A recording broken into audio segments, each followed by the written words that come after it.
کہتے ہیں کہ خوف ہر انسان کے اندر چھپا ہوتا ہے۔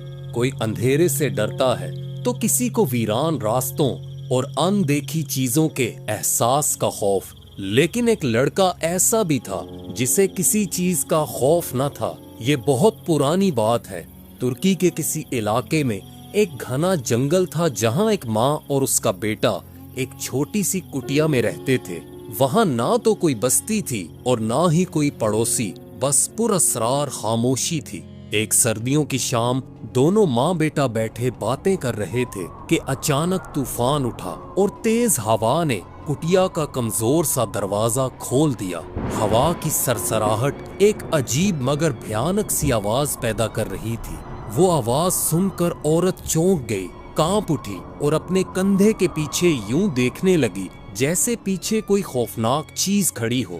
وہ بہت گھبراہٹ اور خوف کے ساتھ اپنے بیٹے سے کہنے لگی، بیٹا جاؤ جلدی سے دروازہ بند کر دو، مجھے خوف محسوس ہو رہا ہے۔ اس کا بیٹا کہنے لگا، خوف؟ وہ کیا ہوتا ہے ماں؟ خوف محسوس ہونے کا کیا مطلب ہے؟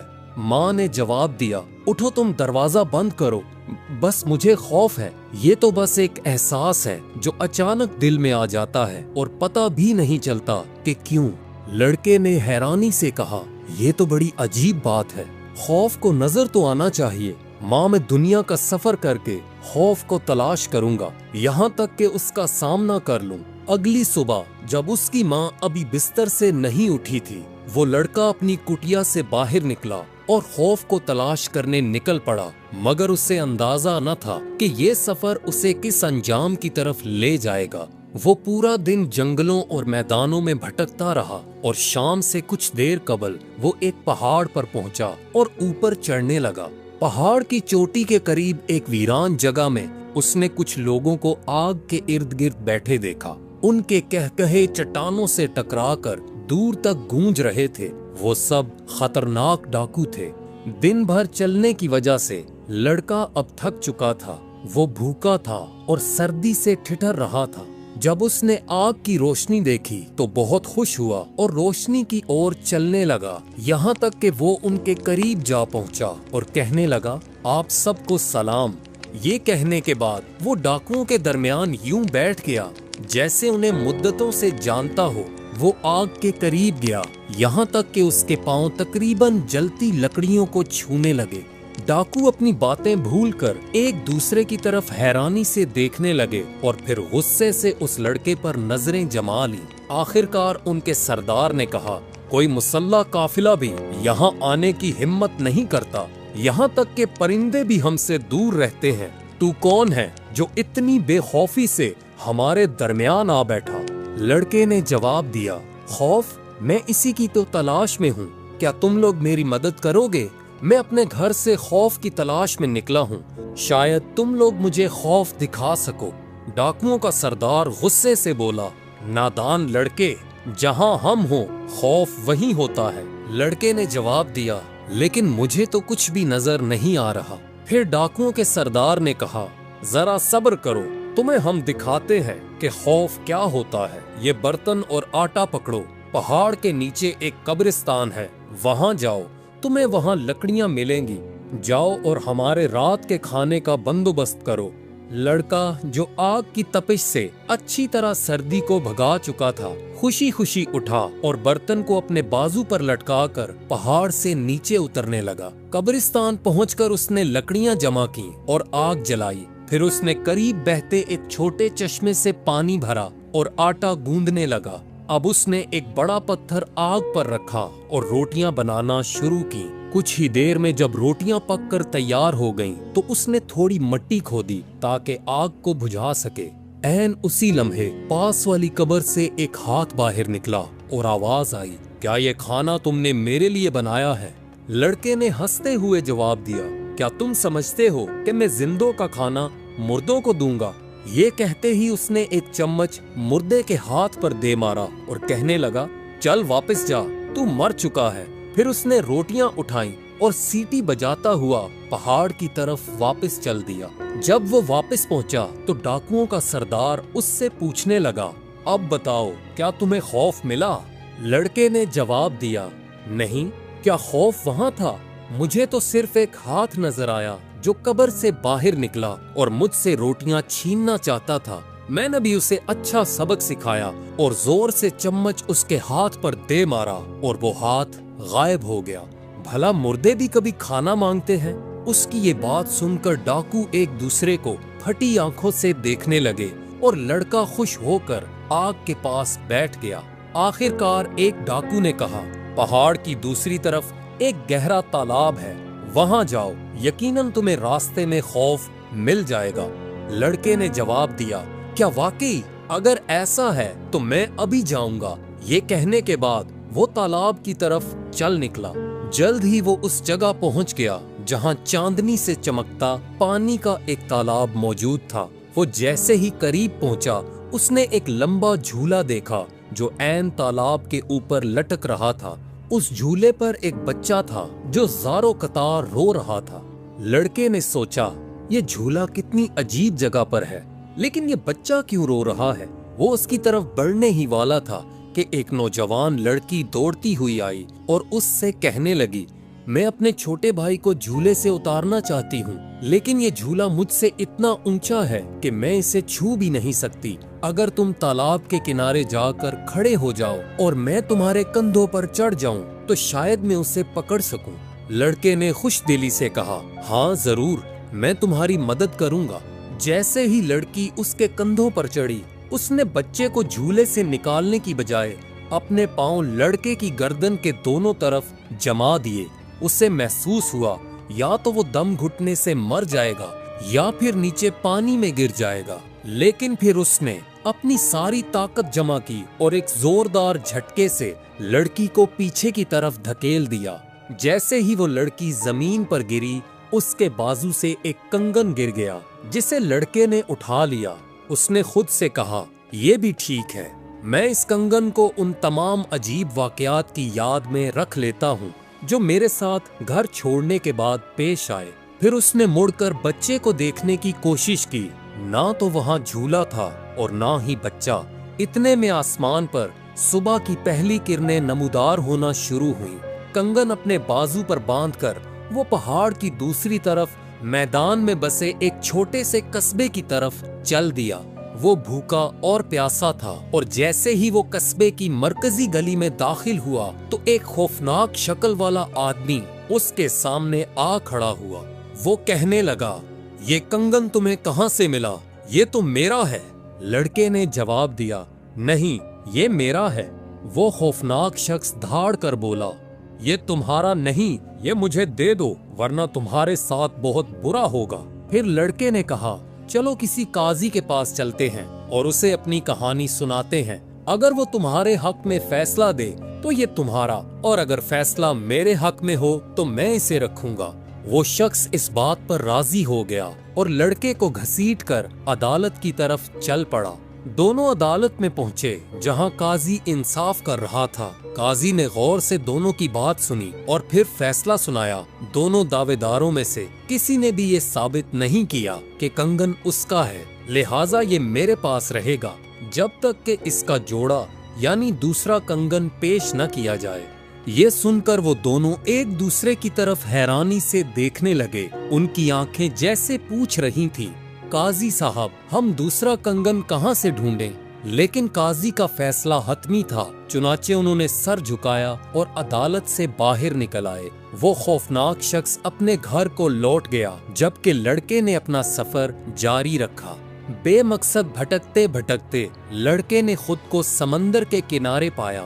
کچھ فاصلے پر اس نے ایک بحری جہاز دیکھا جو پانی میں ڈوب رہا تھا۔ جہاز کے عرشے پر ملاح خوف سے چیخ رہے تھے اور مدد کے لیے پکار رہے تھے۔ لڑکے نے ان کو پکار کر پوچھا، کیا تمہیں خوف کا سامنا ہوا؟ میں اسے ہی تلاش کر رہا ہوں۔ موجوں کے شور میں ملاحوں کی آواز گونجنے لگی، ہم جلد پانی میں غرق ہو جائیں گے، موت ہمارے قریب ہے اور ہمیں اس گہرے پانی سے خوف محسوس ہو رہا ہے۔ یہ سن کر لڑکے نے سوچا، خوف تو یہاں پانی میں چھپا بیٹھا ہے۔ پھر اس نے ملاحوں سے کہا، مجھے ایک رسی دو۔ اس نے رسی کا ایک سرا اپنے جسم اور دوسرا جہاز کے مستول سے باندھ دیا اور سمندر میں کود گیا۔ وہ نیچے اور مزید نیچے جاتا رہا۔